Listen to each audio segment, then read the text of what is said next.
The Mixed Mornings and More podcast with Steph. Now available daily. Good morning, world. Hello, and welcome to Thursday, December 7th, 2023. It is 5:33 right now, and my computer has decided that it needs updates. It would not do anything except be updated, and I decided to restart it about 15 minutes ago, and it's only at 9%. So I guess by those rights, it'll start working again around 9 this morning.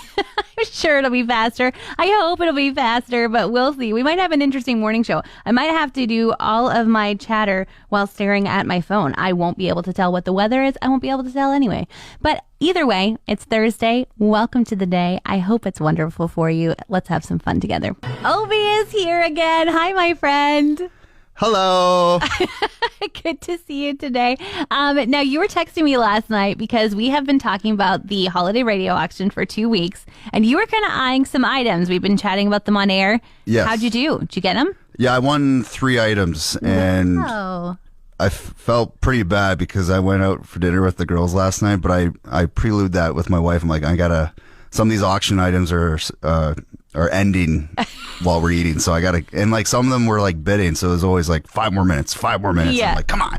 Come on, I just want to pay attention to my family, but I also need this really good deal. Yeah, and there's some definitely steals there for sure. I lucked out for sure, and some of it was Christmas gifts, and I don't want to say it on the radio, but a couple stuff for the girls and one for the wife. So nice. Yeah. All right. Well, congratulations on winning. I also picked up a couple option items too. I bought a Thrifty Duchess, the thrift store, a gift card for there for $40, and it's a $100 gift card. So amazing deal.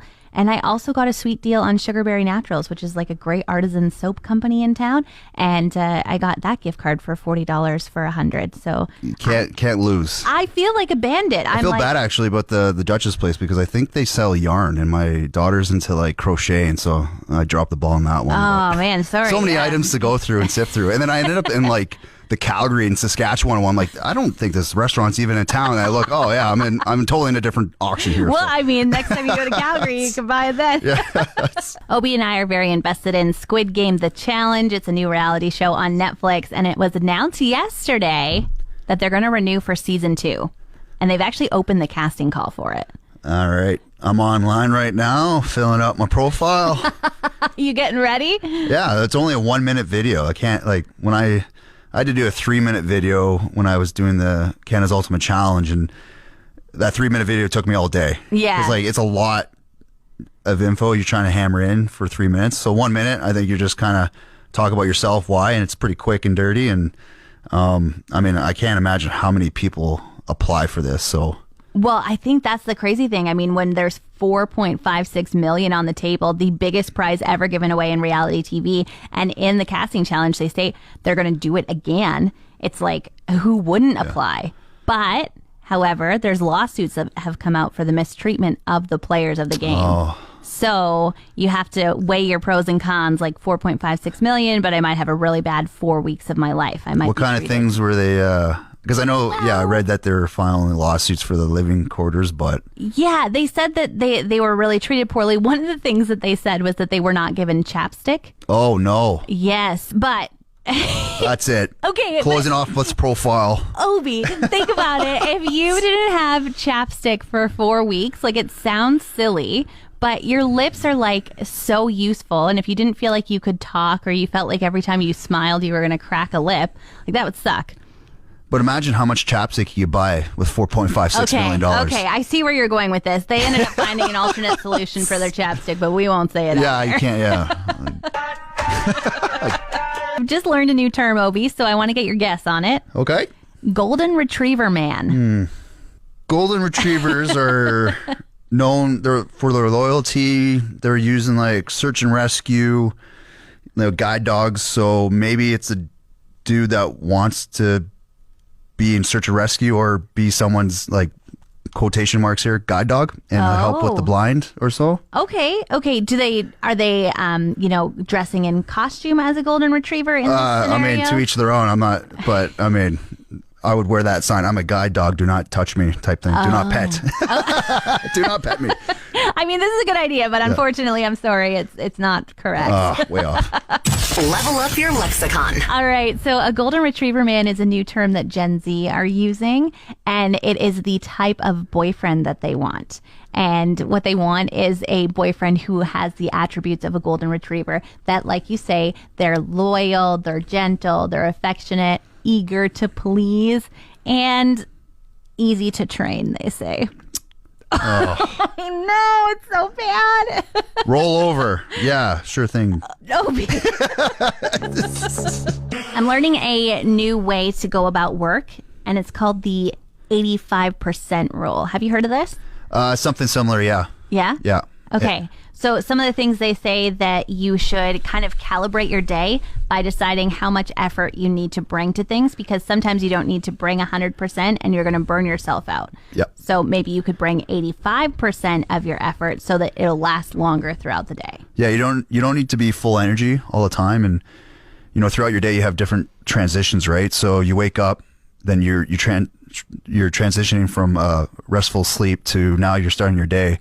And every time you start something new, like a new task, if you just take that 1 minute and just like have like a deload and like stress release, it'll set you in a positive direction. And just like before you walk into a meeting, like how do you want to be viewed in that meeting? How do you want to react in that meeting? And if you keep self-talking like that, chances are you're going to have that outcome, right? Yeah. You don't want to bring negative energy into something that could be positive, because if you think negatively, negative things are going to happen, right? Yeah, and actually one of the things they say about going into a meeting is deciding how much energy you want to bring to it. And not in the sense of being lazy. They're just saying, like, if you walk into a meeting where everyone's kind of a little bit tired and you're like, hello, I have an idea for you. They say you might be a little bit off-putting. So an option could be you're extra prepared, you know what's going on, you're really excited about this, but maybe you should do some jumping jacks first to kind of let out a little bit of that energy so that you're better perceived to the people who are in the room. Exactly.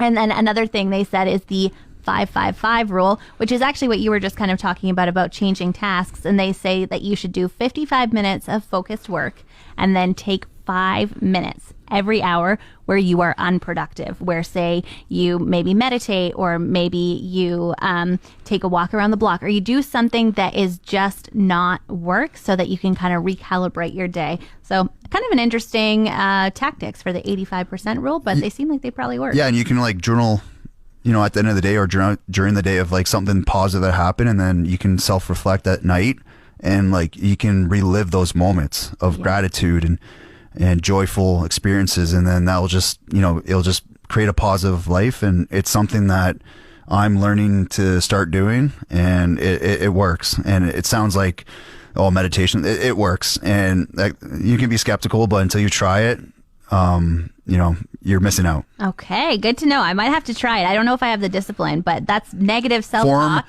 Forming small habits become routine. Thanks, Obie.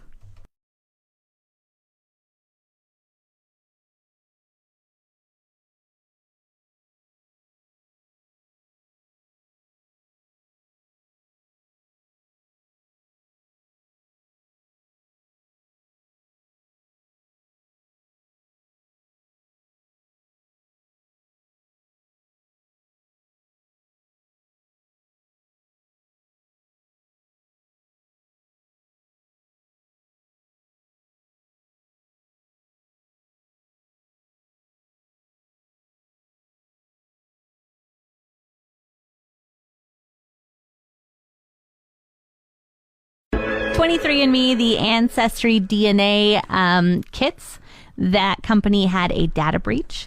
Great. 6.9 million of their users were affected.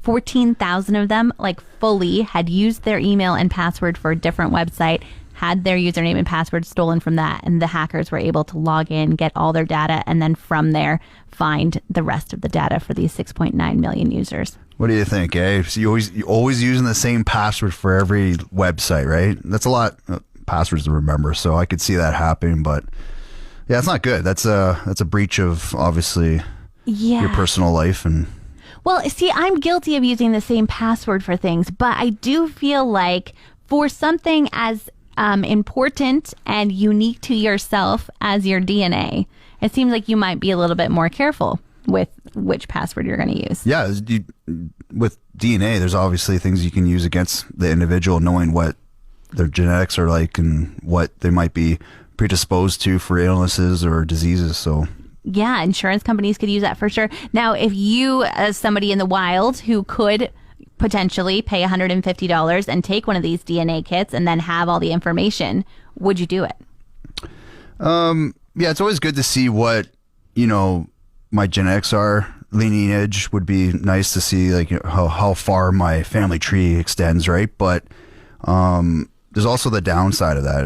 It's like, you're talking about legal rights. Like, can the cops subpoena that without your knowledge? And, it could be used against you for sure. But, I mean, if I would know what, potential diseases or stuff that might be affecting me down the road, I would like to know so I could take precautions now to kind of prevent that. So there's pros and cons to everything. Yeah, I do find it a very interesting thing, and I would absolutely do it if I could take it in the privacy of my own home and have the results only for me. So, for instance, when you take a COVID test, it's in your home, and you can see right away, positive or negative, it's yours. Instantaneously, yeah. Yeah, if I could do that with a DNA test and the results were on a piece of cardboard and they were right in front of me, I would do it. I don't want to share my DNA, my one and only thing that's kind of left that's mine, with something, a data company that spitting in a tube too, right? Like when I did my show, I had to do like a COVID test before, but it wasn't just like a regular like take home test. It was like I had to, spit in a little bottle and then put it into this like contraption that was battery powered, and then it was more advanced. So like, there's definitely the technology that you could probably get that. And but there's always an app with these things, right? And then when you do the app, that's obviously out there and people can take your info from there. So nothing's ever going to be perfect. No, for sure. But I do think that as we continue to move forward in life and technology and AI, that maybe someday I'll be doing this in the privacy of my home. I would imagine. But I'm not going to subscribe yet. This is not for me. No, I don't. There's no need for me to do that. I already have a twin. We're doing some impossible Christmas trivia. These cards are 20 years old, so are the questions, at least that old. Obie, we've taken 2 cards from the deck, and we had to pick the most likely to answer correctly 2 questions from it. What's your first question? Well, this is a 50-50 chance for you. So, in Sweden, what Christmas animal is a Jolbrock? I hope I pronounced that right. Is it a goat or a pig? Oh, no. Is a pig a Christmas animal? Maybe if they eat it for dinner. I'm going to go with pig. It is a straw Yule goat. Oh, okay. All right. Good for I don't know what that is. Obie, name the 2 reindeer whose name begins with a C. Comet and Cupid. Wow, yes, Is it? yes, it is. You're right. Oh my goodness, that was a surprise. Good job. All right, impossible trivia question for me, number 2. Yeah, sticking with the reindeer theme here. How many tiny reindeer appear in The Night Before Christmas? 8 tiny reindeer. Yes. Yeah, that's a rhyme. I know that one. What song contains the line, "Somebody waits for you, kiss her once for me"? You can sing it. It's okay. Let's hear your singing voice. It's cold outside? I don't know. No, come I don't know. on. Somebody waits for you. Kiss her once for me. Have a holly Jolly Christmas. Oh. Womp, womp, womp. From entertainment to music and anything in between, this is The Buzz. Brought to you by Foy Medispa. Visit them online at foymedispa.ca. Adele fans might be waiting a while for new music. She says, "I get nervous about wearing my voice out at the residency. It's a lot of singing. It's 2 hours. It's all live. It's a lot. And I motormouth and chat a ton as well. But yeah, I have nothing to say yet, and I haven't even thought about it." Rumor has it her fans are going to set fire to her house as they're tired of saying hello from the other side of her last album and want something new to listen to.